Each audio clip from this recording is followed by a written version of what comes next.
আল্লাহ সুবহানাহু ওয়া তাআলা কোরআনুল কারীমের ভিতরে আয়াত নাজিল করে সারা দুনিয়ার মানুষদেরকে সান্ত্বনা দিয়ে দিয়েছেন যে যে ব্যক্তি নবীর পথ অনুসরণ করে চলবে উলাইকা মা'আন নাবিয়্যিন ওয়াস সিদ্দীকিন ওয়াস শুহাদা'i ওয়াস সালিহিন, তারা নবী, সিদ্দিক, শুহাদা, সালেহিনদের সাথে জান্নাতে একত্রে অবস্থান করতে পারবে। সুবহানাল্লাহ।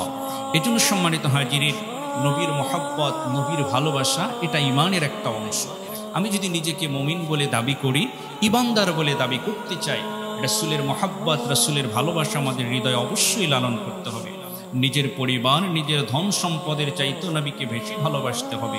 আনাস রাদিয়াল্লাহু তাআলা আনহু থেকে বর্ণিত মুসলিম শরীফের 44 নম্বর হাদিস। এই হাদিসের ভিতরে আল্লাহ রাসূল বলছেন, লা ইউমিনু আবদুন হাত্তা কুনা হাব্বা ইলাইহি মিন আহলিহি ওয়া মালিহি ওয়ান নাসি আজমাইন। কোন ব্যক্তি পরিপূর্ণ মুমিন হতে পারবে না যতক্ষণ পর্যন্ত না সমস্ত কিছু থেকে রাসূলকে বেশি পরিমাণে মহব্বত করে। সুবহানাল্লাহ। তাহলে সম্মানিত হাজিরিন, আমরা আমাদের জীবনের চাইতে রাসূলকে কি বেশি মহব্বত করি, নাকি শুধু কথায় স্লোগান দেই যে আমরা শুধু নবীকে মহব্বত করি?